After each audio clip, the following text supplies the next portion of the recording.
Hello everyone, my name is Tabitha and welcome back to Unit 2.6 in the IB Economics syllabus, and today we're going to be taking a look at government intervention. And before we actually get into the bulk of the content here, I just want to warn you guys, this video is probably going to be incredibly long because government intervention we're going to be looking at are going to be split primarily into 4 different sections. That would be taxes, subsidies, price floors, and price ceilings. And because this chapter is going to be so long, I went ahead and I formatted it into a different format than the other videos, meaning that between each section, I put the high level content for that section immediately after it instead of all together at the very end of the video.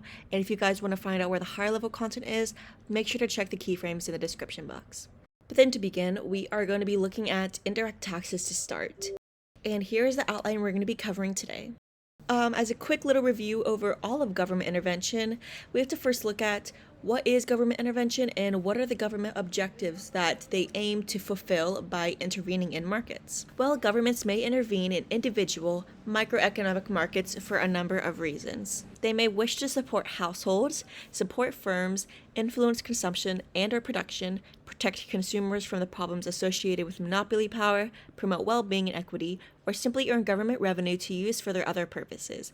Now, before we get too political with what all this means, if you guys recall from the video I did for chapter in unit 1.1, we talked about how in economics we have to see perspectives super objectively. So in this case, although governments may actually not have our best intentions at heart, they may not actually want to support households or to support firms, we have to assume that objectively governments want the best for society and the economy in total, meaning that we have to assume that they want the best for every single person, every single firm in the economy. And although I didn't put the definition up here, obviously government intervention is the form of governments intervening in microeconomic markets to meet a specific government objective or objectives, okay? And there are 4 main policies that, like I said before, we'll be looking at today that are examples of government intervention, okay? We're going to be looking at indirect taxes, like I said before, subsidies, price floors, and price ceilings. But first, we're going to start with indirect taxes. So let's start with the definition. An indirect tax is one imposed upon expenditure. There are different names for indirect tax, including goods and services tax, which is also known as GST, values added tax, VAT, sales tax, consumption tax, and excise tax. And even though that there are clearly a number of different definitions for this, if you're ever writing the definition in a paper 1 essay or in a paper 2 question to define indirect taxes, you really only need to use the first sentence here, because an indirect tax is one imposed upon expenditure. And what this just means is that an indirect tax is something that is added to the selling price of a good or service. For example, if you go inside the Dollar Tree or the dollar store, you know that when you go buy something that's $1, it's not actually $1, okay? That's because the selling price of it might be a whole dollar. However, when you add tax to it, it might be $1.10 or $1.20. So this is an example of how indirect tax is imposed upon expenditure and how it actually increases the price of a product to consumers, okay? And a little bit later on, we will be looking at 2 different types of indirect taxes. This is also something that you can add to the definition here. That would be specific and percentage indirect taxes. And connecting back to government objectives already, why are indirect taxes even used in the first place? Well, one of the reasons that governments impose indirect taxes is to provide the government with revenues needed to carry out their many responsibilities. Other taxes which generate income include direct tax.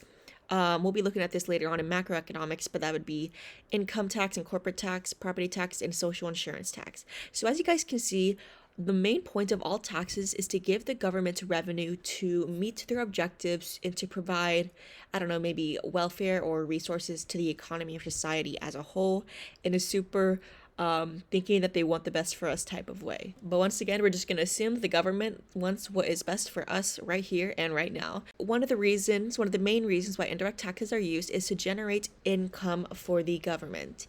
And actually, the textbook gave us this really good diagram down here of example countries and how indirect taxes is a portion of the total government revenue in said country. And so here's a list of indirect taxes which are the highest in said countries, and as you guys can see here by the percentages of total revenue, we can see how much these indirect taxes contribute to the economy as a whole. Okay, so we got Chile, Mexico, UK, Japan, and USA up here.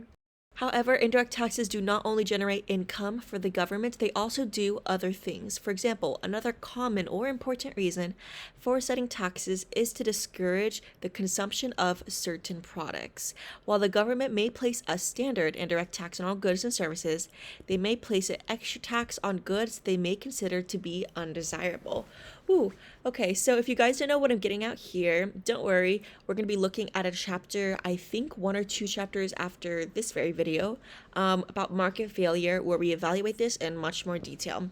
But essentially, it's the idea that using examples, if the government wants you to buy or consume less amounts, they will tax it to make it way more expensive so that less people will want to buy it. And this makes sense if we even just take a very general demand curve. You can see if they increase the price from P1 here to P2 here, you can see that as it touches the curve, the quantity consumed by consumers will decrease from a higher quantity to a lower quantity here as the price increases, okay? And now some examples I came up with is that higher taxes are typically found on what we call goods with negative externalities or demerit goods, such as alcohol and cigarettes and oil. All right, but of course, there's no such thing as a theory in economics without it having to do something with a graph. So now we will be looking at how indirect taxes connect to graph theory. As you guys can see here, before I even read the analysis, we initially have a supply curve here, okay? And let's say the indirect tax shifts upward by $1, then we are going to create a new curve above that by shifting the curve upwards vertically, and then we're going to create a new curve not called S2 or S1 but called S, whatever this is, S plus tax. And once again, we're going to be using the same axes as in the other microeconomic diagrams, which is going to be price on the y-axis, quantity on the x-axis, and 0 at the corner. Now let's go ahead and take a look. An indirect tax is placed upon the selling price of a product, so it raises the firm's costs and shifts the supply curve for the product vertically upwards by the amount of the tax. In this case, that would be the tax of $1. And because of the shift, less of the product will be supplied at every price. Now, once again, if we can draw a movement alongside the curve, let me do one lower than that. Let's say we draw price P1. We're going to be looking at P1. We're going to see where it hits each curve, okay? This is where it hits the tax curve, and this is where it hits the supply curve. And as you guys can see, at the same price or at any given price, after you add a tax to the price of a product, it decreases the quantity from Q1 to Q2, okay? So like I just showed in the diagram on this slide previously, the government implementing a certain or increased price on a certain product will cause less of a quantity to be supplied and demanded. And one of the main ways that they do that is by adding tax to it. Okay, but to go ahead and quickly wipe this graph clean, we're going to be looking at, like I mentioned before, the differences between a specific and percentage tax. But now to begin with a specific indirect tax. By definition, it is a specific or fixed amount of tax that is imposed upon a product. For example, a tax of $1 per unit. It thus has the effect of shifting the supply curve vertically upwards by the amount of tax, in this case, $1. So like we just said before, okay? And like I also mentioned when evaluating the diagram before, this S is the original supply curve, and S plus tax is the curve after tax is imposed. But now, according to the definition, you can see that with a specific tax, okay, the key is in the word specific, on any given unit of product, the tax is the exact same, okay? So like, let's say, let me draw some lines down here. Let's say the quantity right here is 4 and the quantity right here is 2, okay? It doesn't matter what the quantity is, the indirect tax is the exact same for both, no matter the quantity. Whereas, we can go ahead and contrast that with a percentage indirect tax, okay? Which is also known as an ad valorem tax. This is where the tax is a percentage of the selling price, and so the supply curve will shift as shown in this figure, but it is clear from this that the gap between S1 and S plus tax will get bigger as the price of the product rises. Okay, so really quickly, if we take a look over here, you can see that as the quantity and the price increases alongside this S1 curve, we can see that the percentage tax increases way more. For example, it increases here for $1 and here for $2. And a really important note is that if you ever have to draw this diagram, you always have to draw the percentage tax curves you always have to have one that looks kind of normal, unit elastic for supply, but then you have to have a percentage curve, which gets a bigger each time, basically has a way steeper gradient. And that is because, like it says right here, it gets bigger because mathematically, any percentage of a number increases as the number increases, right? So for example, if the percentage tax is $20, then at a price of $5, the tax on the product will be $1. So here, let's say here it's $5 and the tax causes it to be $1 increase and it goes up to here. Okay. Whereas if the price of the product was $10, then the percentage tax on top of that becomes $2, as you guys can see here. It now increases by 2. This gap between the supply curves widens, like I said here, because it is a percentage tax. And of course, evaluation points are so important, and I'm just going to go ahead and connect it down here.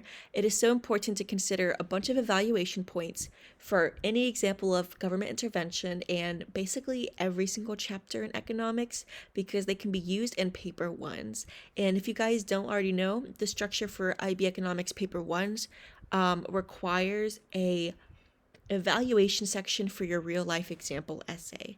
So this is really important to consider. And now we're going to be looking at some evaluation points from indirect taxes. So let's take a look. When an indirect tax is imposed on a product, we need to consider what the effect will be on consumers, producers, the government, and on the market as a whole, also known as society. In order to do that, we add the demand curve to the graph to make it a market equilibrium like we saw in the last chapter. And to do so, we can go ahead and ask ourselves a few different questions to encourage our evaluation. For example, what will happen to the price that consumers pay? What will happen to the amounts received by the producer? How much tax will the government receive? And what will happen to the size of the market and unemployment as well after the indirect tax is imposed? All right, so to help our evaluation points, I'm just warning you, for subsidies and indirect taxes, we are going to be looking at effects on the diagram. Just for some context, we said before that we're going to go ahead and change this S plus tax curve, so the increased tax here, into a market equilibrium by adding the D demand curve, okay? So this is now an example of what the curves look like together, and now we will be looking at what the heck all these prices and these quantities mean by looking at evaluation points, okay? But to begin, we have to see how the market is in equilibrium, with QE being supplied and demanded at the price of PE. So for example, if you're asked to analyze this graph, you would see that the market is initially in equilibrium where the original S curve and the D curve intersect, which is at quantity QE and price PE.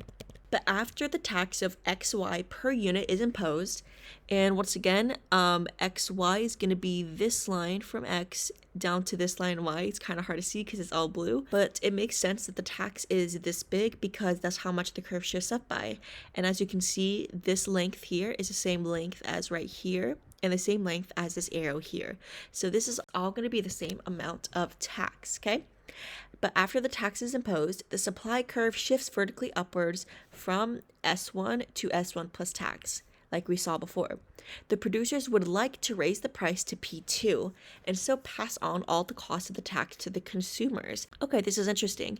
If we are still supplying at this quantity of QE when the market is in equilibrium, and we have an increase in tax as a producer of XY, which means that from the equilibrium, it will increase the price from PE to P2, because like I said, this is the same length as XY. That means that as a producer, we want to go ahead and shift up the price from the equilibrium to P2.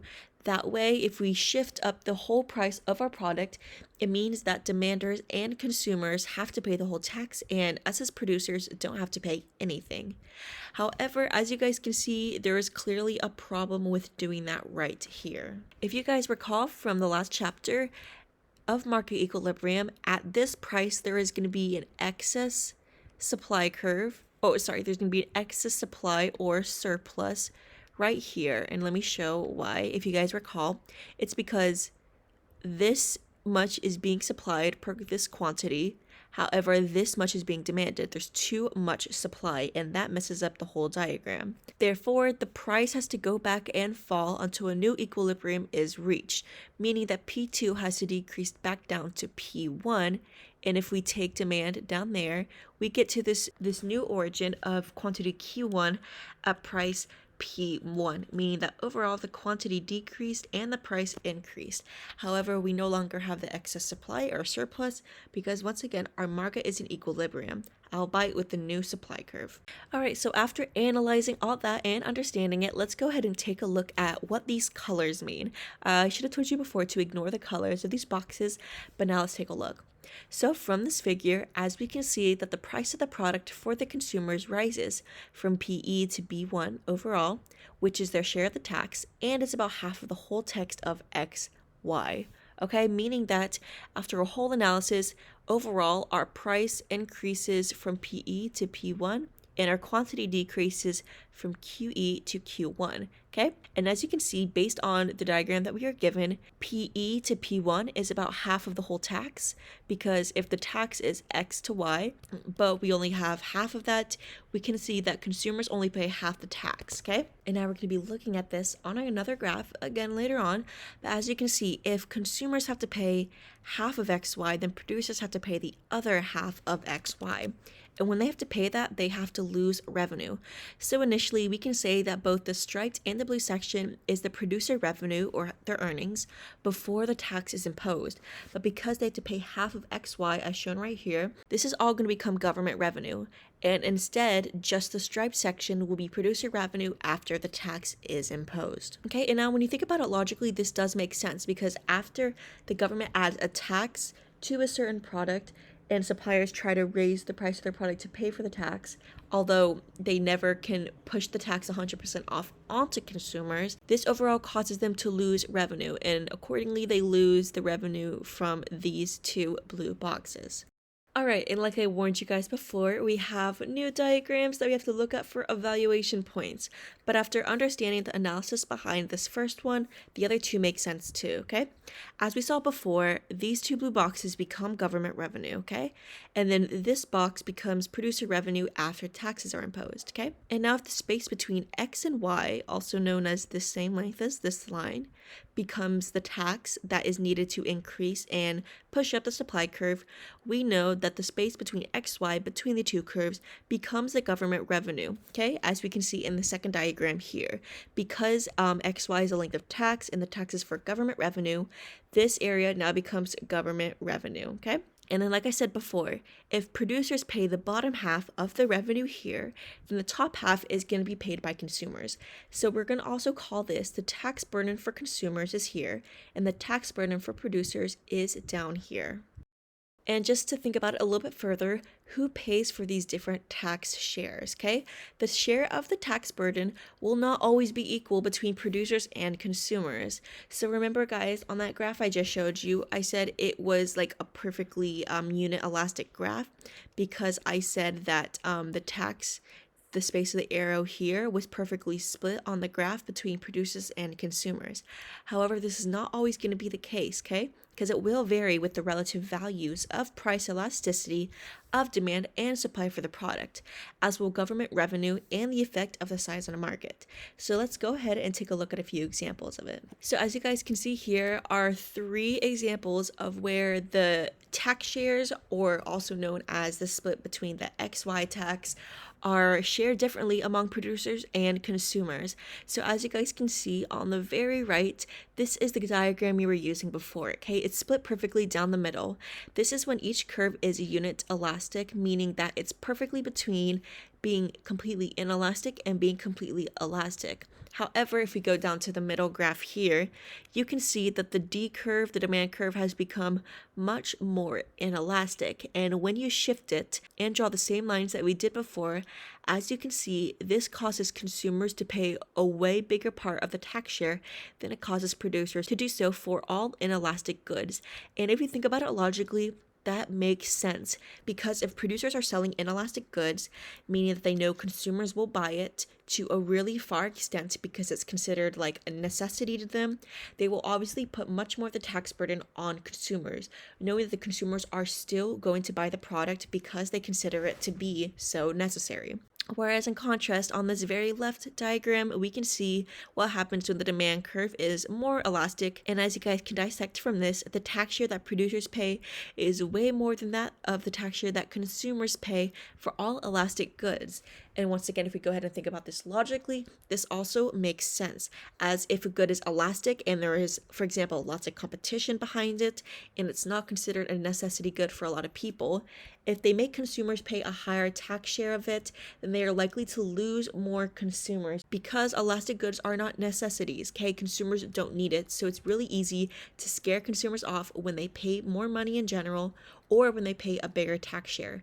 Hence, to save their firm, producers will end up taking a bunch of the tax burden and a big portion of the tax share away from consumers and onto themselves instead to ensure that they still have consumers for their elastic goods. And like I just explained using the graphs before, this is just a quick summary of everything I just said, but really quickly it's just showing. So I'm not going to go ahead and walk you guys back through this because like I just said, it's summarizing everything I just said, but it's basically telling you about how the relationship between the PED and the PES of a certain graph or of a certain market affects the tax shares between producers and consumers. So if you are taking notes from this lesson, I encourage you to go ahead and write this stuff down in case you need to use it. But if you already understand my explanation, then you should be fine. And like I already explained before, one of the ways that governments make the most revenue is on inelastic goods. So now let's talk about the focus of inelastic goods. This is one of the reasons why governments tend to place indirect taxes on products that have a relatively inelastic demand, such as alcohol and cigarettes.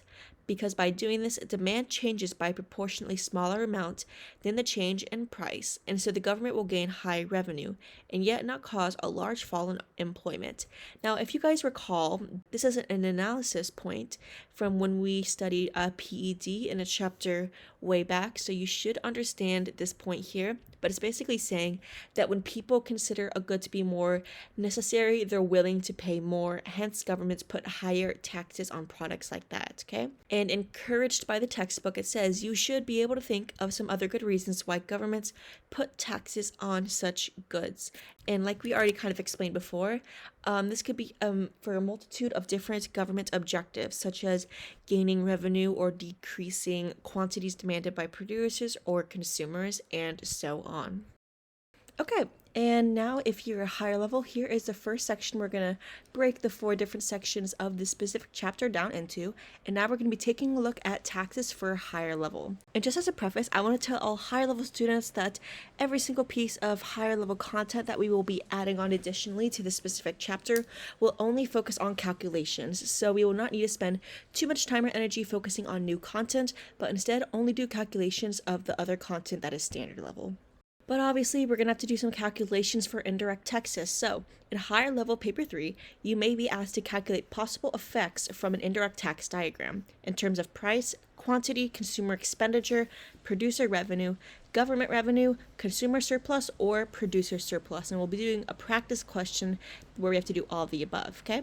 And as a little side note, you will almost certainly never be asked to make these calculations for a percentage tax, typically only specific ones. And that's typically because for a percentage tax, where the diagram looks something like that, it's much harder to have exact calculations as you see the proportions are not even. So typically you will be asked about specific taxes. Okay, but let's start with the practice question. So we are going to evaluate and analyze this diagram over here. Now let's start with the steps. Number 1, label the demand and the supply curves, okay? Now I want you guys to do this along with me. I want you to do all the questions along with me and see if you can get them right. So now that I've given you guys about a second to figure it out for yourselves, I'm going to go through all of these 3 questions, okay? So obviously here, this is going to be the demand curve, okay? And then remember, the lower supply curve is going to be just S. We're going to name that just S. You can name it S1 if you want to, but I don't really see a point in that. And then obviously this is about taxes. So the higher curve is going to be S plus tax, okay? Label the demand and supply curves. That is done. Okay, so number 2, indicate the original equilibrium price and quantity on the graph. So like we said before, the equilibrium of a graph is going to be found at the intersections of the supply and the demand curve. However, in this case, we have two equilibriums because we have two supply curves. However, the question does ask for an original equilibrium, hence before it shifts up into the S plus tax curve. So from that, we know that the original equilibrium price and quantity is going to be from this intersection here. And if we go ahead and if you're doing this on paper, use a ruler to do so, draw a line down here as straight as possible, and then draw a line to the left as straight as possible. Oh my, it's not very good.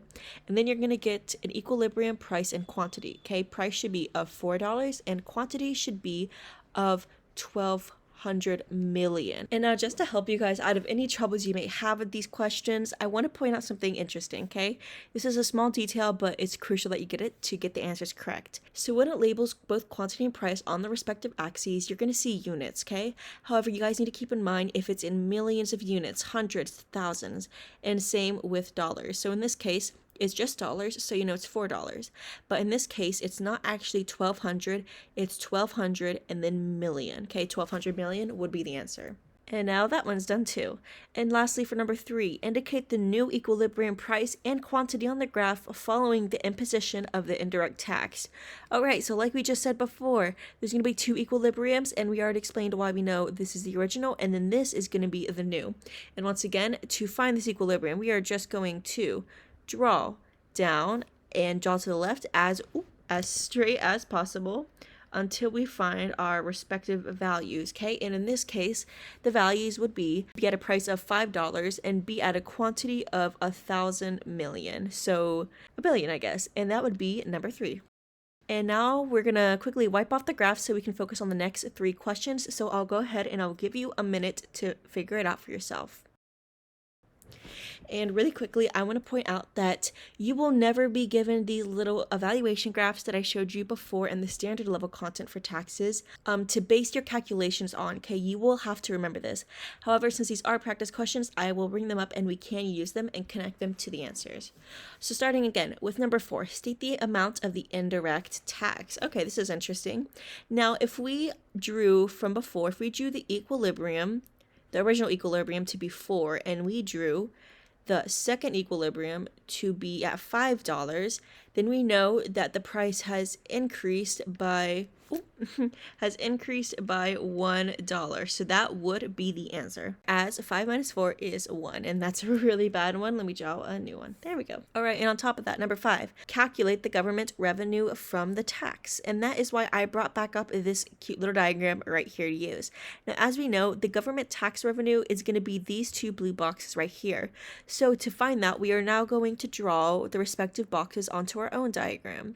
So I'm going to continue drawing both of these equilibriums, both the new and the old one, and we know that this particular corner, this line C, is caused when the new equilibrium quantity touches the original curve of S. Okay, and so now I'm going to go ahead and draw this back over, and we're gonna get at a point that's gonna be about $3.50. So now we know it's $3.50, $4, and then $5 respectively, and this whole area right here is going to be government revenue. However, now it's asking us to calculate it, so now we have to do some calculations. And if you guys take math, you should know how to calculate the area of a rectangle. So what I'm going to do is calculate height by width. Now, width being from 0 to 1,000 million. Okay, 1,000 million. So important that you get the million in there. 1,000 million. Okay, we're going to multiply that by 5 minus 3.5, which is going to be 1.5. And then we get an answer of 1.5 thousand million for that. Okay, and that is number 5 done. And then lastly, we're going to do number 6, which is calculate the amount of tax paid by both consumers and producers. So like we said before, government revenue is made from 2 parts, from consumers and from producers. Okay, consumers is this top striped box, and the producer revenue is for the government is caused by this bottom blue box. So now we got to calculate them separately. Okay, so we know that consumer plus producer revenue is going to equal this this value right here. So now I'm going to do new calculations to the side, and we're just going to find the area of each triangle respectively, okay? So let's start with the top one. So for consumers, what we're basically going to do is we're going to do 1 times the 1,000 million, which is going to be this the same thing as before, 1,000 million. It says we know that the height of the producer revenue box is half the height of that of the consumer's revenue. We know we can just split it in half. So on top of that, producer revenue for government is going to be, it's not going to be 1,000 million, it's going to be 500 million. And number 6 would be done. All right, we're halfway done. Once again, I'm clearing off this graph just to make it a little bit cleaner. And really quickly, try your best to do number 7 and 8.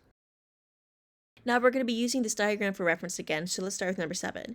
Calculate the change in consumer expenditure after the tax. All right, so now we have to calculate consumer expenditure, something we haven't looked at previously, but now let's do so.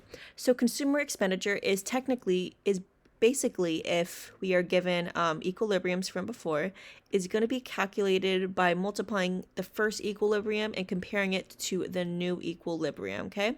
So now we have the two equilibriums, okay? We are going to first start by multiplying the first consumer expenditure equilibrium from the quantity and value of here, and then find the difference in this value from doing the same process in the new equilibrium. Hence, let me go ahead and show you an example of what I'm talking about. So for the original equilibrium, we have 4 times 1,200 million times 1,200 million, which is going to be equaling 4,800 million, sorry about that.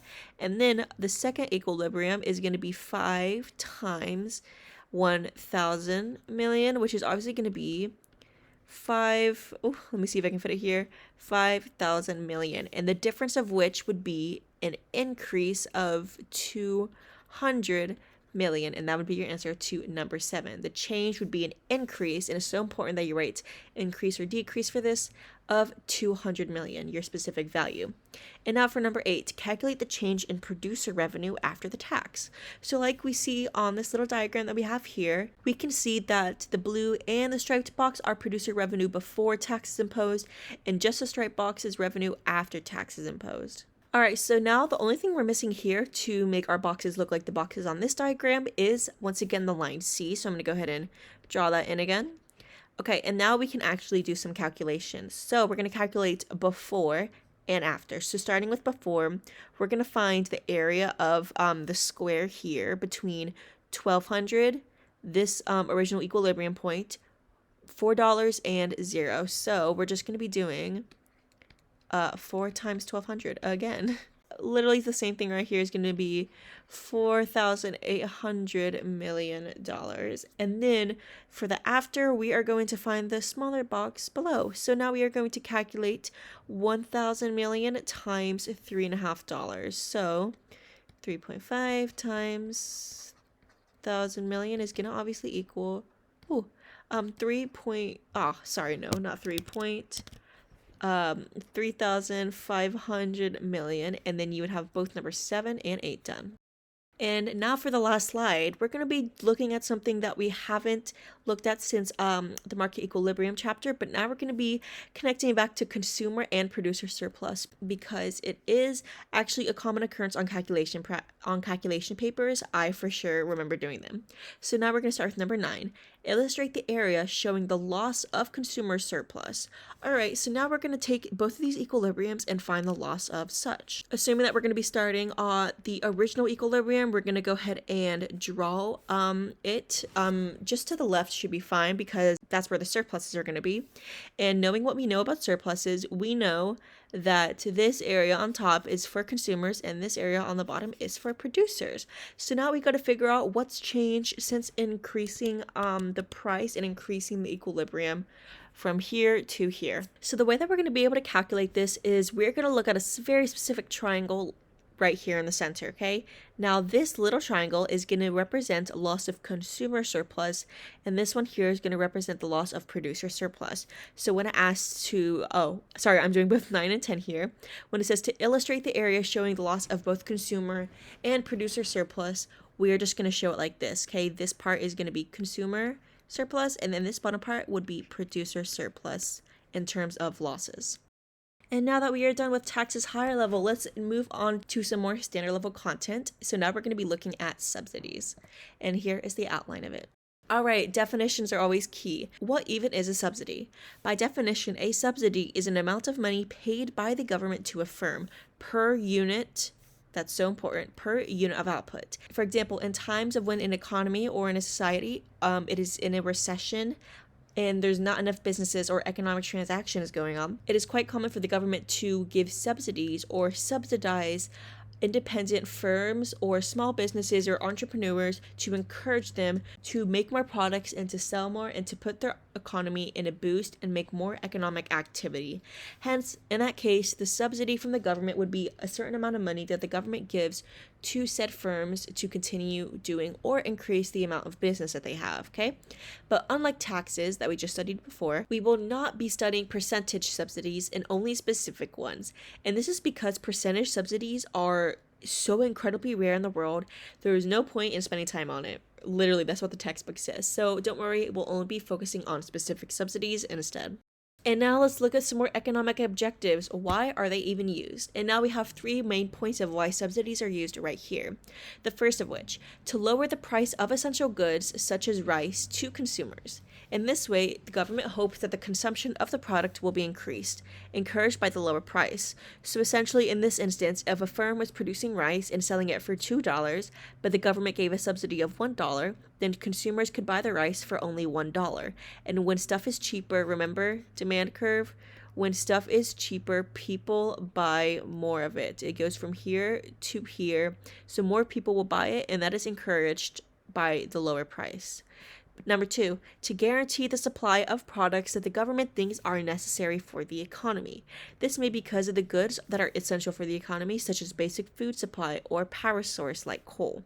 It may also be that the industry creates a lot of employment and that would be lost unless they were subsidized, thus causing economic and social problems. Okay, so again, we're going to be looking at this second point further on in the next chapter of market failure, but it's essentially the idea that think about it, if somebody, doesn't matter whether or not it's the government, if you are a firm producing something and somebody gives you a huge discount, essentially that's what a subsidy is. If somebody gives you a subsidy or a huge discount for producing your goods, you're going to produce way more of them because obviously a firm has a primary objective to make as much as possible. And now it's going to be cheaper to make per unit of good. Hence, you can make more goods for the same price that you had before being given the subsidy, meaning that overall you can create more business, more economic activity, and you can also increase employment as creating more products in the economy creates more jobs as well and helps society out overall.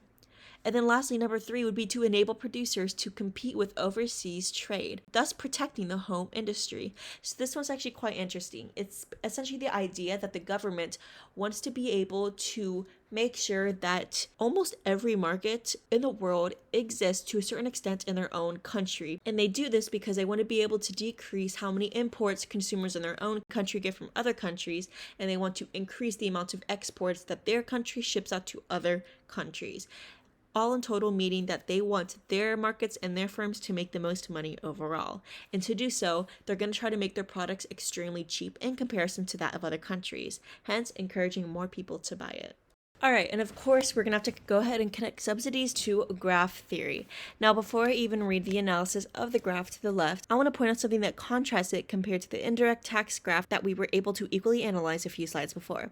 As you can see, in this case, the supply curve is actually moving down instead of up, and it is moving down to a new curve called S plus subsidy, okay, with all the axes remaining the same.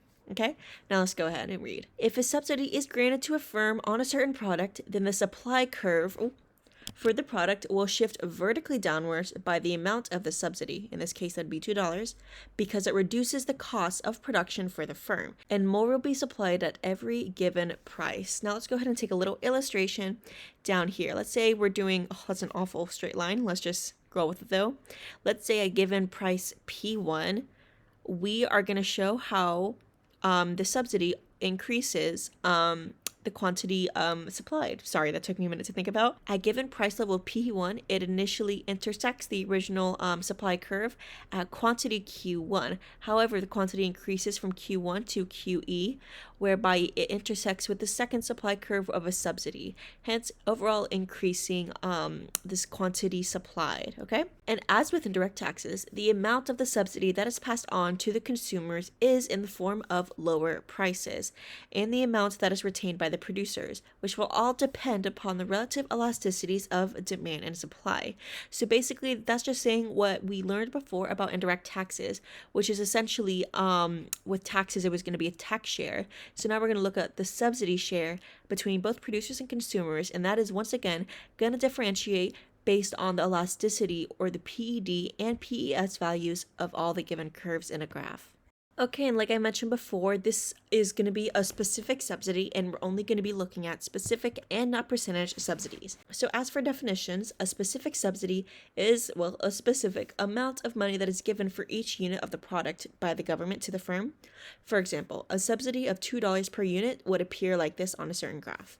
It thus has the effect of shifting the supply curve vertically downwards, like we said before, by the amount of the subsidy, in this case by the $2 at every price. This is shown in the following figure as the original supply curve S1 and S1- subsidy is the curve after the subsidy is granted, basically just showing you the details that matter in building a specific subsidy graph. And like we saw in indirect taxes, we're going to be looking at 3 different graphs that show the evaluation points of subsidies. So let's start with the first one. And once again, we went ahead and added in the D demand curve here to make it a full market equilibrium. But the market is in equilibrium initially with QE being supplied and demanded at a price of PE. So original equilibrium is where it intersects here with a quantity supplied of QE and a price of PE. However, after the subsidy of WZ per unit is granted, and once again, like we saw on the indirect tax graph, the tax is as big as this point X and this point Y, which is also the same length as YZ. For subsidies, it is the same width, and that is the same size.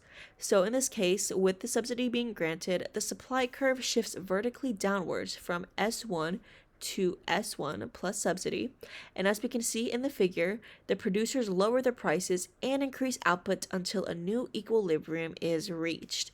So I'm not going to go too far into detail with this, but essentially what happens is that they went ahead and they lowered the price from point X to point Y, but then we have a problem with excess demand or shortage right here. So obviously for the market to go back to equilibrium, the price has to increase from P2 back to P1, so it's at this new intersection point of Z, and the quantity supplied has to increase from QE to Q1. Therefore, the new equilibrium is going to be made here at point Z, with P1 being the price and Q1 being the new equilibrium quantity. But now let's take a look at the given blue boxes here. So from the following figure, we can see that the price to consumers falls from PE to P1 overall. So from PE to P1 here.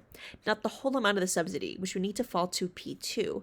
So once again, if the subsidy is the width of WZ and XY, then we can see that the whole subsidy would be from PE to P2. However, it didn't fall all the way because of that shortage. So it's only going to fall halfway in this case. And when the producers gain more money from doing so, the actual revenue for producers is going to increase from the original area of this blue box plus this white box is going to increase from the original area of just this white box to the added area of this blue box as well. And this is because this right wing section of the new added blue area that shows an increase in producer revenue is given by the increase in consumer expenditure when spending more money on this good, whereas the top part of this blue strip is the added government subsidy, which overall is the exact money that gives the suppliers more money to produce more product. So overall, the revenue for producers increases from this original box to this even bigger one. Alright, and just like for indirect taxes, we can see we have 3 evaluation diagrams right here. So I'm going to go ahead and explain these last 2. As we can see right here, we broke down that this top part is government subsidy given to firms, and this bottom part is going to be increased consumer expenditure spent and given as a subsidy part way to back to firms, okay? And as we can see in the second diagram in the middle here, the change in consumer expenditure is going to happen when instead of spending as much as the striped box right here, they end up spending more, and their expenditure actually shifts to the second box down here that makes up the producer revenue in total. And as far as how big the government subsidy is, as we know, the size of the subsidy is WZ and XY, but we're going to stick with WZ because as you can see from the first two diagrams, it covers both the original consumer expenditure and the top part of the producer revenue that we see in the first graph, altogether making it both of these two blue boxes, which is equal to the amount of the government subsidy, YZ, that is given to firms. Alright, and of course, like before, we need to look at some further evaluation points for subsidies. So let's look at a few different lines. What does the government need to be able to consider? Well, of course, the opportunity cost, OC, of government spending on the subsidy in terms of their other alternative government spending projects. Basically, this means that the government is going to be forced into a position where they themselves have to decide if they have a set amount of money to spend on resources to help further boost up the economy. What do they want to use these resources on? For example, if they spent $5 million subsidizing bread because their economy was in a recession, then that creates an opportunity cost for those $5 million being used to help their education system or build highways or do anything else that could also help the economy. Okay, so the government is making a choice where they go for the subsidy in this case. There are obviously going to be many other projects upon which government money may be spent, which will then not happen because of this choice. Whether the subsidy will mean that firms do not have an incentive to gain efficiency if they do not have to compete with foreign producers in a free market. So this one is also quite interesting. It's basically the idea that if a government subsidizes a specific firm or market so much, doesn't that just make them inefficient because therefore they're not motivated to make a certain amount of product to make money from it because their revenue is already being increased by the government directly giving them money, meaning that when they are subsidized, they don't have to compete with foreign producers like we stated above in a free market, meaning that they are very prone to decreasing in efficiency, even if they produce more product.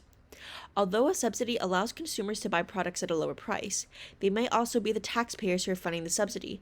Who is paying the taxes?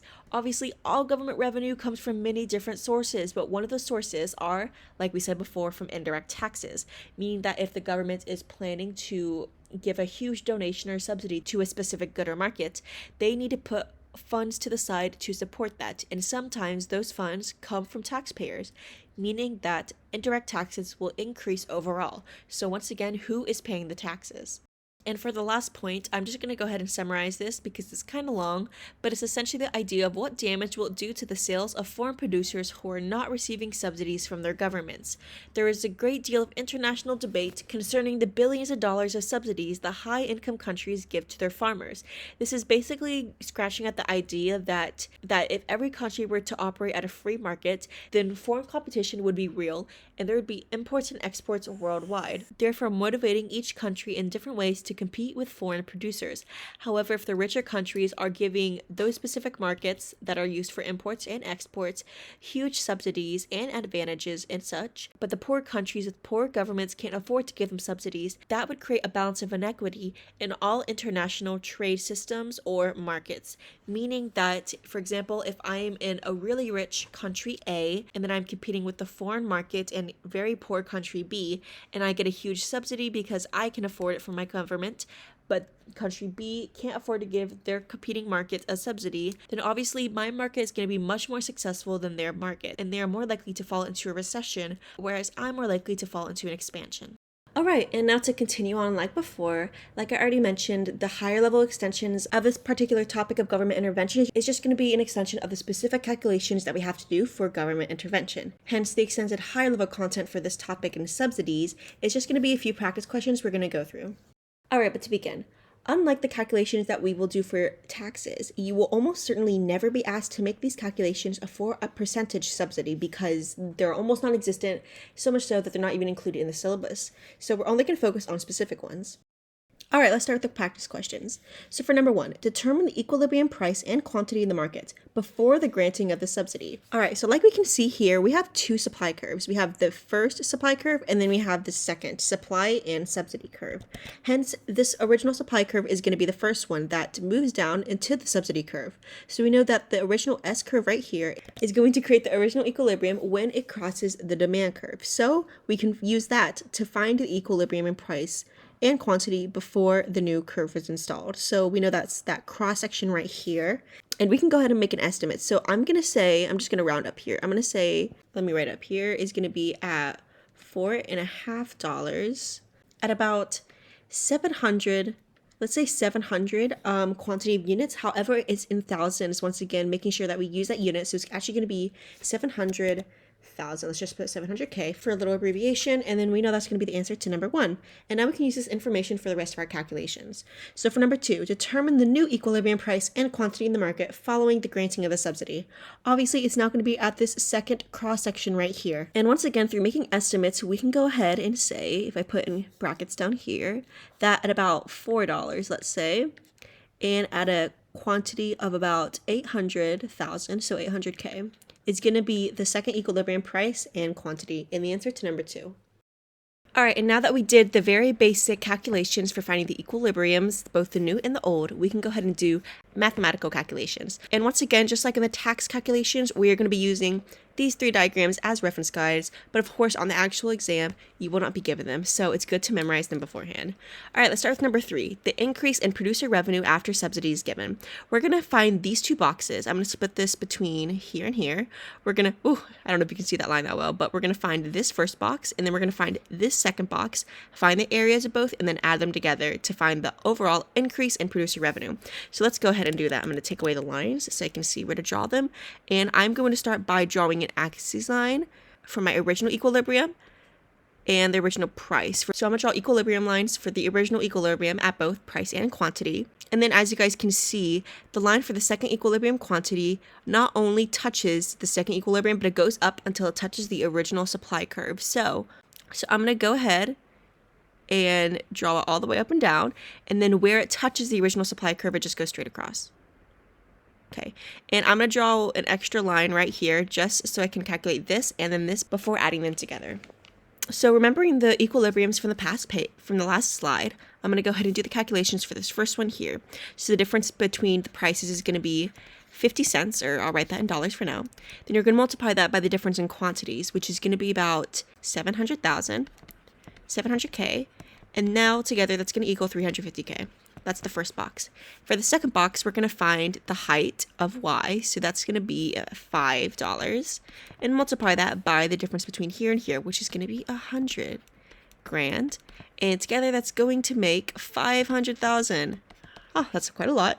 And then if we take both of these and then add them together, we are going to get 850,000 in increase in producer revenue after the subsidy is added from the area of both of these boxes.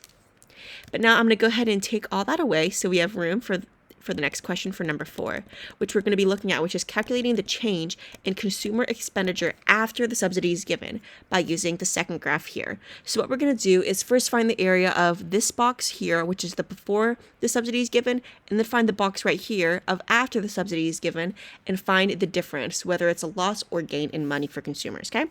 So for finding the first box, I'm going to go ahead and draw the original equilibrium quantity line and equilibrium price, and then I am also going to take the new equilibrium price line, draw it across. Obviously these aren't straight lines, I'm trying my very best though, and then this shaded block I'm shading right here is going to be the original consumer expenditure. So let's go ahead and calculate that for now. So as in a really big coincidence, just like before, it's going to be the same area as the block from this first graph. So it's going to be 0.5 or $0.5, and we're going to multiply that by, it comes here and it hits at 700. Oh, sorry, it hits at 700,000. So we're going to do 700K. It's going to be 350K. Sorry, I'm kind of messy right now with this board. And then for the second box, which we're going to compare it to, is going to be drawn by drawing down this equilibrium right here and then finding the area of this box that I'm shading really badly right here. So we're going to multiply the price, which is going to be $4 this time, times the difference between here, 100K. We're going to get, oh, forgot the little k, we're going to get 400,000. And now the difference between them, you don't even need a calculator for this one, is going to be, I'm going to put change, and to sign for change, I'm going to put the delta symbol again. The change is going to be an increase or an addition of 50K. So the consumer's expenditure increases more, which obviously also aligns with the logic behind a subsidy and saving consumers more money. Now, erasing this all one last time, we're going to do number 5, which is going to be calculating the total expenditure of the government on the subsidy. And this one will be a lot faster to calculate because we don't have to calculate 2 separate boxes. We can calculate 1 box altogether. So let's start by drawing the axes again so that we can coordinate this. And then where this one comes across at 4, and then where this one hits the original supply curve and then goes across. Oh, this is so uneven. I'm so sorry about that. This whole area here is going to be the area that we have to find for the government expenditure on giving the subsidy. So let's take away the shaded area. We're going to do $1. The difference of $1. $1 times, how far does it come here? It comes to 800,000. So it's going to be obviously, 800,000. So obviously it's going to be $800,000 because now it's asking about expenditure specifically. $800,000 in government expenditure for paying for the subsidy. All right, so that's basically it for calculations as far as subsidy calculations go. As long as you understand the method and the logic behind tax calculations, subsidy calculations are also quite easy. Now, these last 2 practice questions I want to mention are both explanatory ones. So we don't have to do calculations for this one, but if you're ever given something like this on a test, you have to give a written paragraph answer. But now let's just review them super quickly. Explain why both consumers and producers will benefit from the granting of the subsidy. Well, in a paper 2 economics test, which is where you will most likely be given explanatory questions like this that are still quite short answer questions, you'll be able to write a small paragraph, about 4 sentences, and mainly composed of examples to accurately answer these types of questions. Starting with the first one though, consumers and producers both benefit from the granting of a subsidy due to the fact they save more money whilst buying and producing more product. So obviously as a consumer, it's great because you can buy more product than you did before and still save more money per unit than you did before. So you're saving money, but still getting the benefits of having more product. Okay, producers have a similar benefit as they can produce more product, meaning that they have a more widespread product and company to everyone around their economy, as well as they save more money on producing per unit per product, meaning that they get more money from producing more product. So obviously, in their own separate ways, both consumers and producers save money and get or produce more product. And obviously, this grants them in many different ways. Obviously, extra money can be used by producers to fix opportunity costs, to produce more goods, to extend their business. And obviously, consumers can then spend their disposable income however they may want to. Hence, both of these stakeholders win here and benefit from it, from the granting of a subsidy, because they save money, essentially. And for number 7, identify possible losers from the granting of a subsidy and explain why they may lose. So this is actually a really interesting one, and it connects back to the standard level content I taught you guys about subsidies just now that talks about the losers and the winner stakeholders from subsidies. So obviously, if you guys remember, government obviously loses so much money because they're the ones giving the money to producers and consumers, essentially. And then obviously, of course, foreign producers would also be considered losing stakeholders because now they cannot compete with the low prices of subsidized markets in other countries, meaning that they can't sell products in other countries where the product is lower because, of course, no one will demand the more expensive foreign product. And while you can basically just summarize everything I just said to answer number 7 here in a real economics test, if you want to hear more about how both these stakeholders are types of losers, go back and rewatch some of the standard level content for subsidies. And I am pleased to inform all high level and standard level students that this is going to be the end of subsidies for the topic unit of government intervention. All right, so now to continue on with government intervention, we're going to go into a new topic area under government intervention, known as price controls. And we're going to break this down into 2 more sections, price ceilings and price floors. We're going to start with price ceilings though. And here is the outline of what we're going to be looking at. All right, so before we even get into price ceilings, like I said before, the word or phrase price controls summarizes both price ceilings and price floors. But first we have to define what this phrase is. So although it may seem to be an optimum situation, the free market does not always lead to the best outcomes for all producers and consumers, or for society in general. Hence, governments often choose to intervene directly in the market in order to achieve a different outcome. Basically, this is just summarizing the reason why government intervention exists in the first place, and how price controls is also a form of government intervention to make a socially or economically optimum situation that sometimes the free market doesn't give, okay? But by definition, it is going to be the price minimum and the price maximums for prices in specific markets, implemented by the government to reach a specific objective. Now, we're going to be looking at price minimums and maximums in detail more later on and knowing what that means, but essentially the topic of price controls can be defined by this, and obviously a specific outcome can refer to any of the outcomes shown in Unit 1.1, where the government wants to achieve a specific economic or social outcome, okay?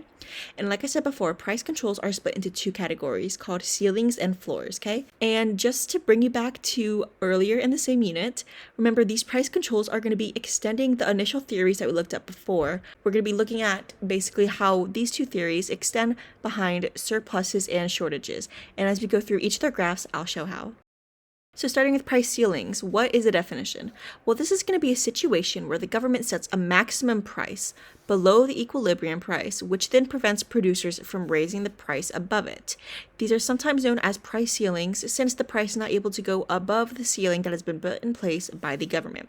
All right, so to break this down a little bit, a maximum price is exactly what it sounds like. It's when the government puts a maximum or topper price on a particular product, and they say no one can sell the product in this particular market for above that price. For example, they might say you can't sell, carrots for above $2 per pound. And then that means that no brand in the market can sell carrots for above that £2, okay? And the reason why it's called a ceiling again is because that's the maximum price. You cannot go above it. Like in a room, you cannot go above the ceiling. Well, in this marketplace, you cannot go above the ceiling price, okay? And breaking down the definition a little bit more, it's going to be set by the government because of government intervention. And also, I want to point out, I've mentioned it before, but if you're in paper 2 and you have to give a definition for something, there's going to be 2 points per definition, which come from separate parts of the definition. So I want to point out, if you ever have to define price ceilings or maximums, there's going to be 2 parts here, okay? It's going to be referring to the government setting a maximum price. And you also have to mention it is below the equilibrium price. Now we're going to be looking at this on the next graph on the next slide, but essentially it's basically just referring to physically where the line that shows the price maximum is on a price ceiling graph. But why do we even need them? So let's talk about objectives now. Maximum prices are usually set to help consumers, and they are normally imposed in markets where the product in question is a necessity and or a merit good, which you're going to be getting into a little bit later on in the next chapter when we look at market failure. But a quick definition of this is going to be a good that would be underprovided if the market were allowed to operate freely. So essentially, this is getting at the idea that maximum prices are imposed by the government onto specific products that the government wants to be consumed even more because it either benefits society or the economy in some type of way.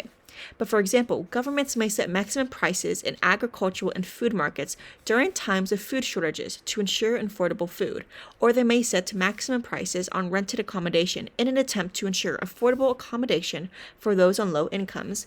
So although this is only one example of why governments might use price ceilings, it's also a very prevalent example of it. A really common example of using price ceilings in the real world is to make sure that things cannot be sold above a certain price to ensure that consumers can still afford things and to help out people in poverty or the lower income consumers in a society. All right, now let's go back to graph theory. Now, before we even read this definition, I want to point out something continued on from the price ceiling definition, okay? Now, I want you to remember how for the second part of the definition, you have to use the phrase, it is set below the equilibrium price, okay? I want to point out here, this new line here is going to be the maximum price, and obviously it is going to be below the equilibrium price. That's just a very important note to keep in mind. As you can see, price control graphs are going to be based on a market equilibrium with an original supply curve and an original demand curve. You're going to be given a line for maximum price or minimum price, which we'll look at later on. You're going to have dashed lines for equilibrium price and quantity. And obviously, the y-axis is still going to be labeled the price of the bread. Remember, units are so important. And same with the x-axis, quantity of whatever object you're talking about. Again, units are so important.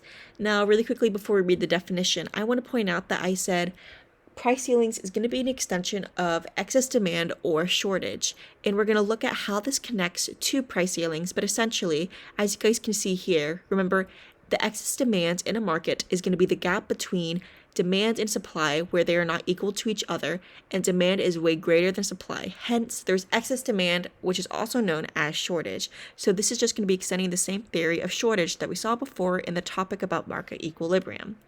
But now to look at the analysis. Without government intervention, the equilibrium quantity demanded and supplied would be QE at a price of PE, essentially referring to the equilibrium quantity and price. The government imposes a maximum price of P max now. Now, really quickly, I want to point out when you do draw a maximum price line, on the axes, write P max, but on the other side of the axis, write the full name of maximum price. So assuming that the government sent this imaginary maximum price onto this imaginary market, let's say they do it in order to help consumers of bread buy more bread and have it be more affordable, like the example we saw before. However, as you guys can clearly tell by the graph, there's going to be a problem that now arises. At the price of P max, at the price ceiling, Q2 will be demanded because the price has fallen, but only Q1 will be supplied. Thus, we have a situation of excess demand. Once again, let's just refer this to the places where the maximum price hits the curves. It hits supply at Q1, but it hits demand at Q2. So the space between Q1 and Q2 creates the space right here of excess demand, okay? And if the government does not intervene further, they will find that the consumption of bread actually falls from QE to Q1, even though it is at a lower price, essentially saying that although the bread in this situation might be demanded up to here, if only this much is being supplied, then at a certain point, only this much will be demanded because realistically speaking, only this much bread can be given, so demand will fall from Q2 to Q1, which is even lower than the equilibrium price before and completely contradicts the government's objective to increasing the consumption of bread. But now to go into a little bit more detail about it. What problems does this cause? Well, the excess demand obviously creates problems, and here's some examples. The shortages may lead to the emergence of a black market, or also known as a type of illegal market, in which the product is sold at a higher price, somewhere between the maximum price and the equilibrium price. Another problem is that there may also be queues developing in the stores where the price ceiling is implemented, and producers may then start to decide who's going to be allowed to buy, essentially saying that producers can pick or choose who they want to buy their product because there is a shortage of it. Since these problems are not necessarily or objectively fair for the consumers, the government may now need to make attempts to eliminate or at least reduce the shortage to achieve the goal, in this case, of economic equity. And there's two ways the government may do this. So the government may intervene again within the market to fix this problem by shifting the supply and the demand curves in two different ways, which we're going to be looking at right now. Now first, let's talk about shifting the demand curve, and there's a reason why there is no graph on this page, and we'll show why.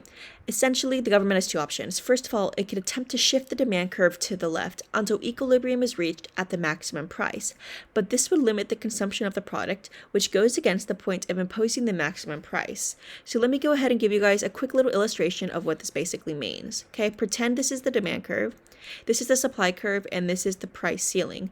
What this is referring to is we could shift the demand curve to the left, as shown right here, move it down here, and then have it cross between, again, where the intersection between the price ceiling and the supply curve is.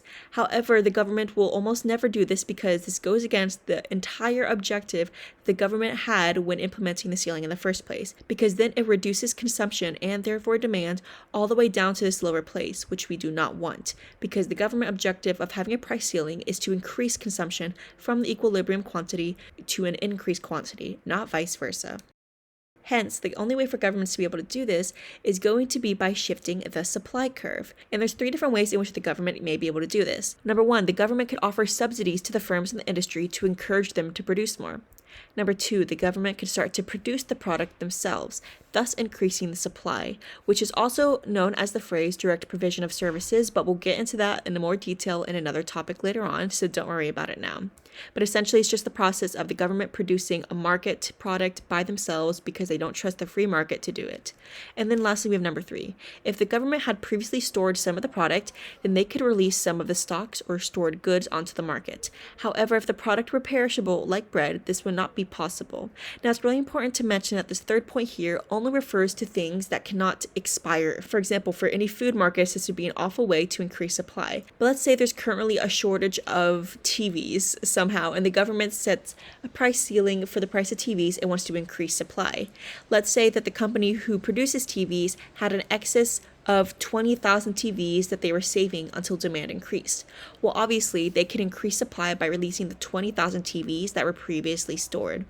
And all three of these examples, while different, can all apply to the real world and all refer to different ways in which the supply curve can always increase and move to the right.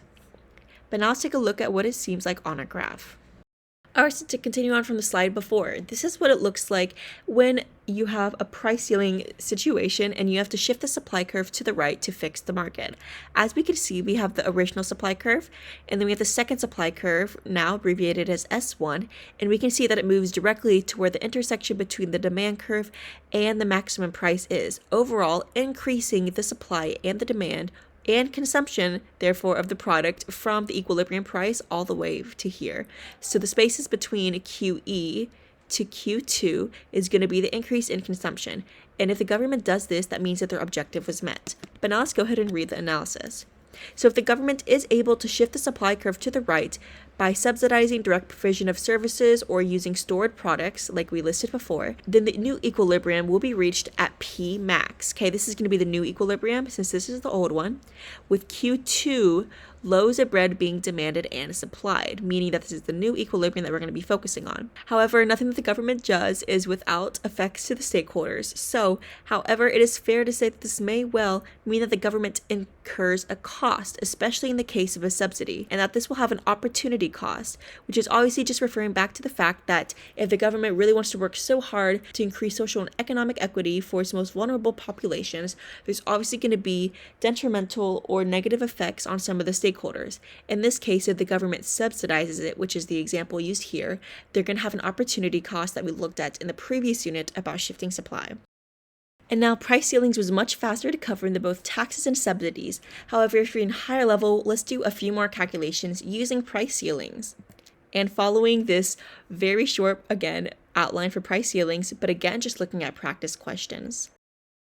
Alright, just to review, in higher level paper 3, you may be asked to calculate possible effects from the price ceiling diagrams, including the possible shortage and changes relating to expenditure. So essentially, it's just reviewing the fact that you might be given on higher level papers, because it's a high level extension of the subject, to do calculations for all price controls. But now we're going to be looking at examples for price ceilings specifically. And I just want to forewarn you guys that this is going to be much easier calculations than the ones that we had to do for subsidies and taxes. So don't be scared if you didn't understand those, because this one will be a lot more simple and fast. We are given this market and we have to annotate it according to the instructions. And here's the context we are given. The government of the country, this country, decides to impose a legal price ceiling of $1 per liter. So let's go ahead and refer to the axes just to get a general idea. This is going to be prices of cooking oil per liter, and this is going to be quantities of cooking oil in millions of liters. Okay, that's really important to remember. Now with number 1, indicate the equilibrium price and quantity on the graph. Well, obviously this part is going to be fairly simple. It's the intersection right here, which we know if I write it up here, for example, let's say for number 1, I can write that the equilibrium price and quantity is going to be at $1.50 on the y-axis, and then on the x-axis at 1 million, okay, at 1 million for quantity. Okay, and now number 2, show the price ceiling on the diagram.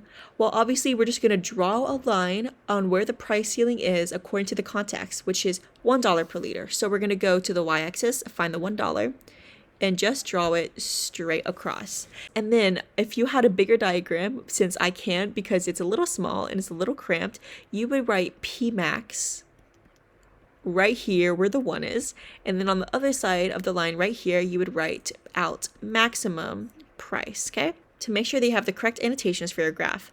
However, I don't really have space to write this and let you guys still see the rest of the calculations, so I'm going to go ahead and get rid of these labels but leave the line.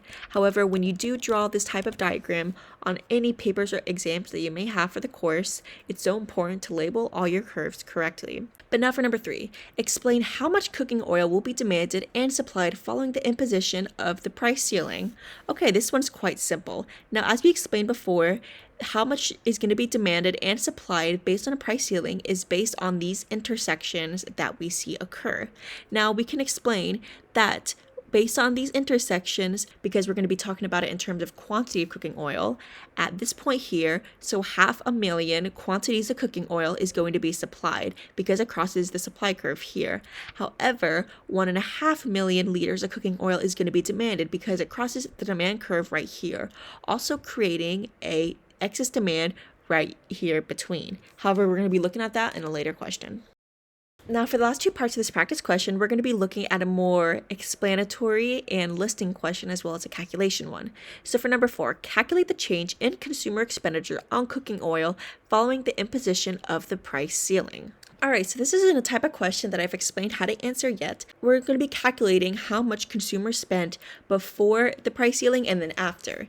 Now to do this, we're going to be finding the areas of two different boxes. And if you think about this logically, at the original equilibrium price and quantity, this box right here that I'm very badly coloring in is going to be how much consumers paid before the price ceiling. However, since now the point at where the supply is crossing the maximum price curve is going to be the new supply, we can see that consumers are actually only paying this much now, which is obviously a much smaller area than the box that we shaded before, showing how consumers are quite literally saving a lot of money from the implementations of the maximum prices. But now let's do the calculations, okay? So before, we're going to have the equilibrium price and quantity multiplied by each other, which is going to be $1.5 times 1 million is going to equal $1.5 million, okay? And that's before. But now after, we're going to find this area right here, which is going to be $1 multiplied by 500,000, which is going to be $500,000. But now, looking back at the question, it's asking for the change. It's asking for the delta, the triangle, if you will. So we're going to find the change between them, and it's pretty obvious what it is. There's going to be a change, delta symbol. There's going to be a change, and it's going to decrease by $1 million, okay? And then lastly, for question 5, explain 2 measures that the government may take to achieve their aim of giving less expensive cooking oil to more people. Now, this is talking about how government intervention is used to fix the previous government intervention, also known as how to get the supply curve, that's a very bad supply curve, from S to S1 and shift it to the right. Now, if you guys remember the list that we did before, I'm sure you can name at least 2 measures that the government may take, but let me go ahead and list them again for you. The government could subsidize giving money to the actual firms in the marketplace to give them more money to do so. They could do direct provision of services where the government produces the product themselves, that we're going to be looking at the very end of this lesson, so don't worry if you don't know it by heart yet. Or then lastly, they could release stock that they held in. However, once again, this cannot be used for products that can expire, quite obviously. And those are going to be the three different ways in which the government can help fix their previous implementation of the maximum price. And that is going to be it for looking at price ceilings. All right, and now to continue on from before, we're going to look at the second part of price controls. We're going to be looking at price minimums, also known as price floors. And this is the quick outline that we're going to be looking at today. So to begin, let's start again with another definition. Now, like I already explained before, while you have price ceilings and price maximums that are synonyms for each other, similarly for price floors, it's also known as price minimum. So these words can be used synonymously, okay? But by definition, this is a situation where the government sets a minimum price above the equilibrium price, which then prevents producers from reducing the price below it. These are sometimes known as floor prices, since the price is not able to go below the floor that has been put in place by the government. So to really quickly connect this back to price maximums, price minimums are essentially the opposite, where government sets a minimum price to producers of a certain market. So like, let's say laptops, they might set a minimum price saying, hey, you can't sell laptops below $500. And once the government intervenes within the marketplace to set this minimum price, the producers cannot sell their computers, in my context, below $500, okay? And this is sometimes also known as a price floor, since the price is not able to go below the floor. So remember, if you're ever in a room, you can't go above the ceiling, and that's going to be the maximum price, and you can't go below the floor. That's going to be the minimum price, okay? And once again, just like the price maximum or price ceiling definition, there's going to be 2 parts to this definition that you will need for both points, okay? It's first going to be this part right here, a situation where the government sets a minimum price, okay? A minimum price.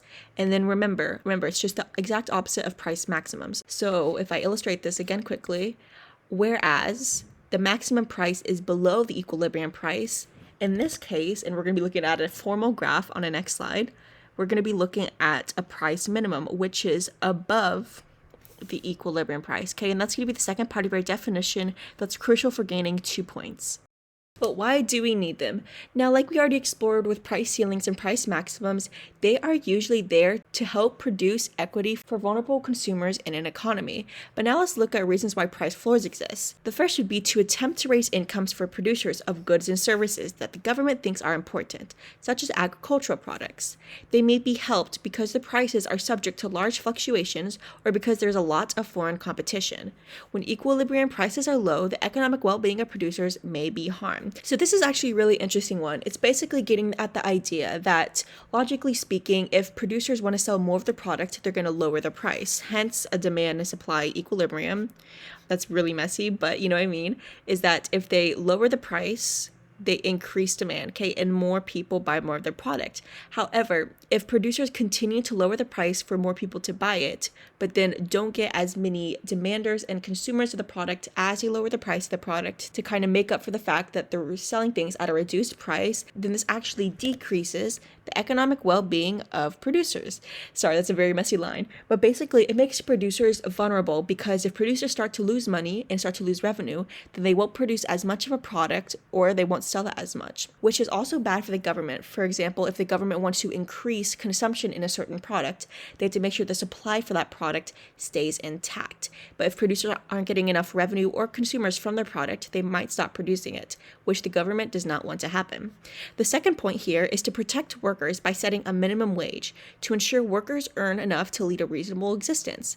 Very low equilibrium wages may be seen as unfair to those workers who receive them, raising issues of equity. So just like with price ceilings, we're going to talk about equity for citizens in an economy. If I just draw the line here for a price minimum, essentially it's the idea when you're talking about wages that you have something called a minimum wage, which usually differs between countries, and if you're in the US, it differs between states.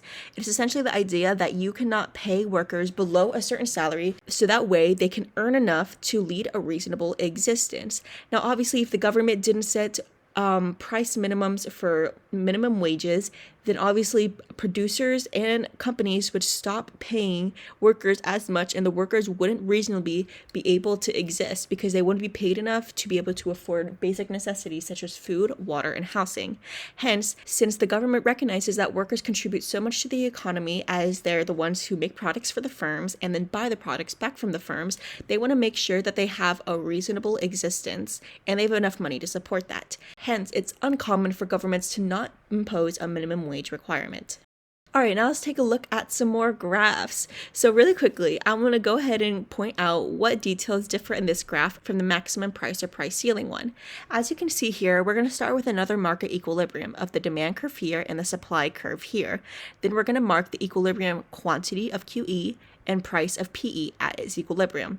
On the y-axis, we have the price with units, and on the x-axis, we have quantity with units, okay? And once again, the particular context we're going to be looking at is going to be about wheat, okay?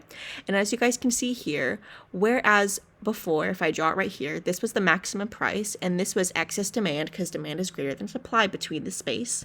The opposite is true here because supply is greater than demand in this space where the minimum price line is put. There's going to be an excess supply, also known as a surplus, which, as I already explained when introducing price controls, this is going to be an extension of the idea of surplus as already explored in the market equilibrium topic. All right, and now according to the definition, remember a minimum price is set above the equilibrium price, so it's going to go from here and it's going to move to here. So always make sure to draw it clearly above the equilibrium price. As well as we can see that on the axis, it's labeled P-min, and on the other side of the axis, it's labeled fully out as a minimum price. But now let's go ahead and read the analysis for it. Without government interference, the equilibrium quantity demanded and supplied would be QE at a price of PE. Once again, just rectifying the equilibrium price and quantities right here. The government imposes a minimum price of P-min in order to increase the revenue of producers of wheat in this particular context, though. However, a problem now arises. At the price P-min, only Q1 will be demanded because the price has risen, but Q2 will now be supplied. Again, remember where the new minimum price hits the demand curve is Q1. Q1 is how much is going to be demanded at the minimum price, whereas where the minimum price intersects with the supply curve is at Q2. Q2 is going to be supplied at the minimum price, once again creating that hole between that creates the excess supply or surplus, okay? And if the government does not intervene further, they will find that consumption of wheat actually falls from QE to Q1, albeit at a higher price. So just like we talked about before in price ceilings and price maximums, it's so important for the government to intervene in the intervention they've already done, or else they'll find that they actually create the opposite effect, and they'll decrease the quantity demanded from here to here, which is the opposite of the reason why they implemented the price ceiling in the first place. And the same thing also happens with the price minimum. If the government doesn't intervene further, then demand is going to remain right here even though there's excess supply. At a certain point, demand is going to decrease from QE to Q1. However, it's also going to increase in a price from PE to P min, meaning that consumers will actually have to pay more and that suppliers will still not be able to sell all their product, which is overall going to be bad for the economy. But now let's talk a little more specifically. What problems does this actually cause? Well, the excess supply, of course, will create problems. For example, producers will find that they have surpluses and will be tempted to try to get around the price controls and sell their excess supply for a lower price, somewhere between P min and PE. Ooh, let me go ahead and draw this out just to let you guys see what I'm talking about. So for example, if we have right here, if we have PE here, but we have P min, oh, that's not a straight line, hold up. And we have P min here. Okay, let's say I can't really write it all out. Actually, I can. Okay, let's say we have P min right there. And let's say that producers, if we're going back to my example from before about computers, let's say they have an excess surplus of 2,000 computers and there's no way to get rid of them because demand has not changed at all. Well, obviously producers want to get rid of their product and still making revenue on it. And the way that they'll do this is by finding a space between P min and PE, let's say right here, for example, whereby they can sell the computers at a lower price and people will still demand more of them. However, this is going to be illegal in this context because avoiding the price minimum is going to be illegal and it's done by the government for a certain reason or to reach a certain objective. Therefore, if the government doesn't intervene anymore, it's very likely that producers will try to find ways to get around this law of the price minimum in order to sell more product and get more revenue overall. Therefore, the government may intervene again to fix this problem by shifting the demand curve, which we'll look at on the next graph. Alright, now let's see what it looks like to shift the demand curve. Now before we read the analysis again, let's quickly look back at the graph. Having the same minimum price graph with market equilibrium as before, we can see that the demand curve can be shifted to the right, also known as increasing the demand and quantity demanded. And as you guys can see, this will change the D curve from D to D1, or in this case, it's labeled D plus government buying because that's the example shown here. And as you can see, this new demand curve is now going to cross where the minimum price already intersected the supply, overall increasing the demand and the supply of the entire market, which meets the government's objective, and completely eliminating the excess supply or surplus in the process. Now let's read the analysis behind it. The government would normally eliminate the excess supply by buying up the surplus products at the minimum price, thus shifting the demand curve to the right and creating a new equilibrium at P min with Q2 being demanded and supplied. That would be at this point right here. And really quickly, I want to point out that although this example uses specifically government buying, there are many ways in which governments can personally intervene within the marketplace to get rid of excess surplus. And we're going to be looking at some more examples on the next few slides. But in this particular context, we're going to be looking at an example where the government just goes ahead and uses their own money to buy the excess supply themselves. That way, the producers can still have revenue from their excess product. Okay, and because we're going to be doing this through government buying, the new demand curve would be labeled D plus government buying. You know, just like how in tax and subsidy curves, you say S plus tax or S plus subsidy. Well, in this case, it's going to be D plus government buying. Now, what the government then does with the surplus is up to them. But here are some examples of what they could do. The government could then store the surplus, destroy it, or attempt to sell it abroad. However, there are also some problems to these three solutions. For example, storage tends to be rather expensive, and destroying products is considered to be wasteful. Selling abroad is always an option, but it often causes angry reactions from the foreign governments involved, who claim that products are being dumped on their markets and will harm their domestic industries. So obviously, as you can see, while there are a few solutions, there are also a few problems that occur when governments try to intervene in markets to get rid of excess supply just to keep supporting producers. However, the way they do this is going to be by increasing or shifting to the right the demand curve.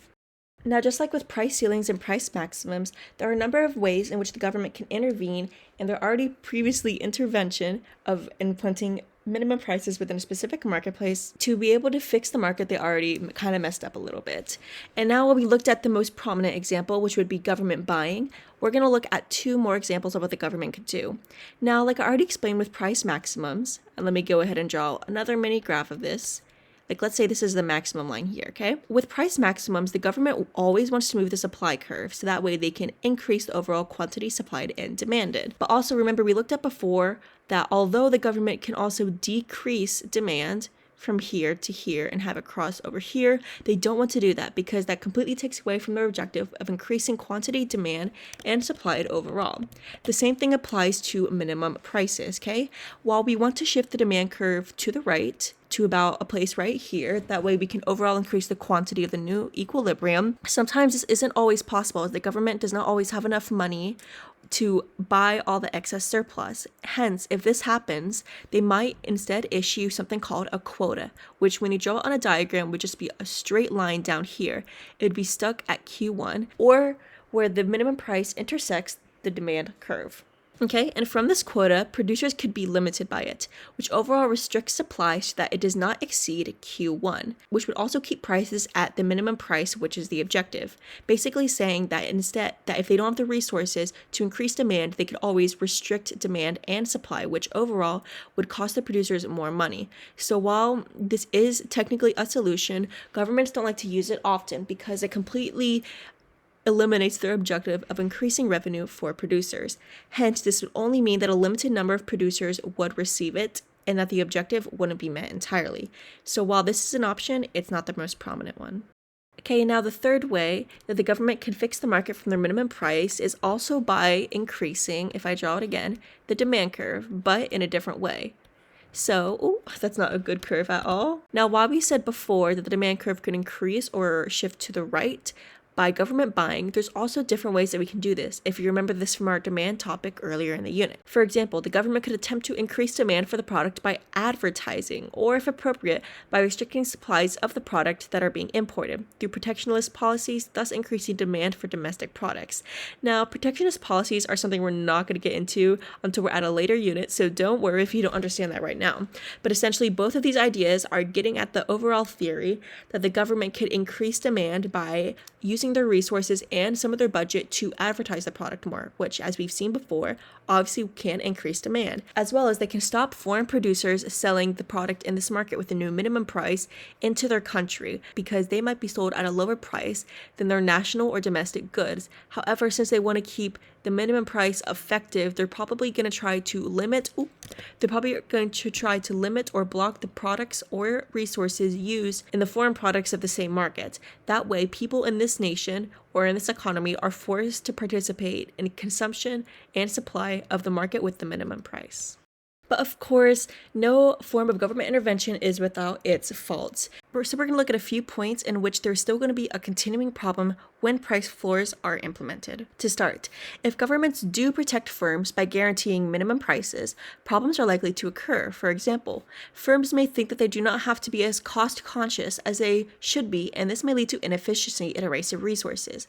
It may also lead to firms producing more of the protected product than they should, and less of other products that they can produce more efficiently. So while these ideas are a little bit different from each other, they're both getting at the same idea, that if firms start relying so heavily on the government to get rid of their surpluses by having the government invest in them, it's really likely for them to become inefficient as they rely too heavily on the government's help, meaning that they're producing too much product than they should and leaving that problem of excess surplus with the government, and also meaning that they have less resource efficiency with producing the goods that the government will protect compared to other goods that they could produce that the government does not protect. But again, we have to contradict that with why price floors are used in the first place and how they help the economy overall. Well, the floors can not only protect producers, but also protect consumers from making bad choices, which may protect society overall. For example, let's consider an example of minimum prices on alcohol. It may be the case that certain types of alcohol are very affordable or inexpensive, resulting in overconsumption and problems affecting those people who drink too much alcohol.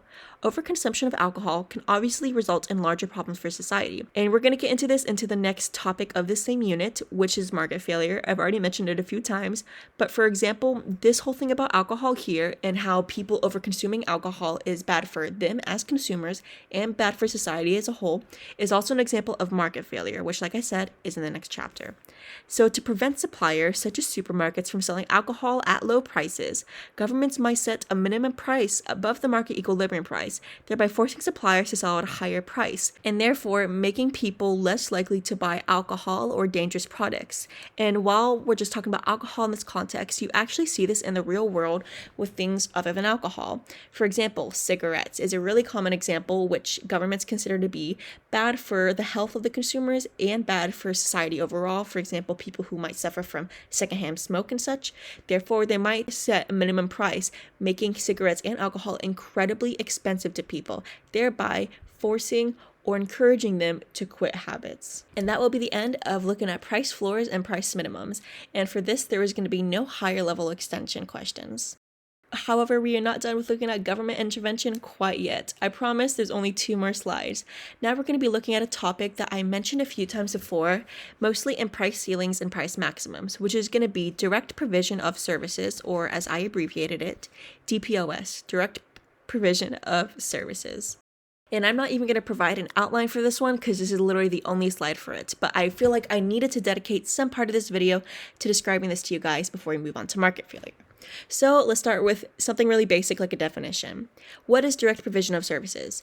It is, once again, a form of government intervention in which the government supplies a market product themselves instead of a third-party company. But why is it used? It is used when the government wants to increase supply of a certain product, usually by an extreme amount in a small time period. This is basically just getting at the idea that if government wants to increase supply by a large amount and very quickly, obviously there are many ways in which they can do this. They can subsidize the companies making the product themselves, they can make it themselves, or they can intervene in those markets in other different ways.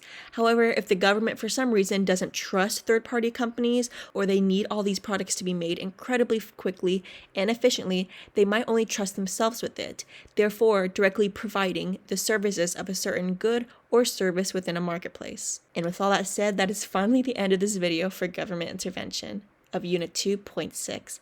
Thank you for watching, and I hope I didn't freak you out too much with the content here. Bye-bye.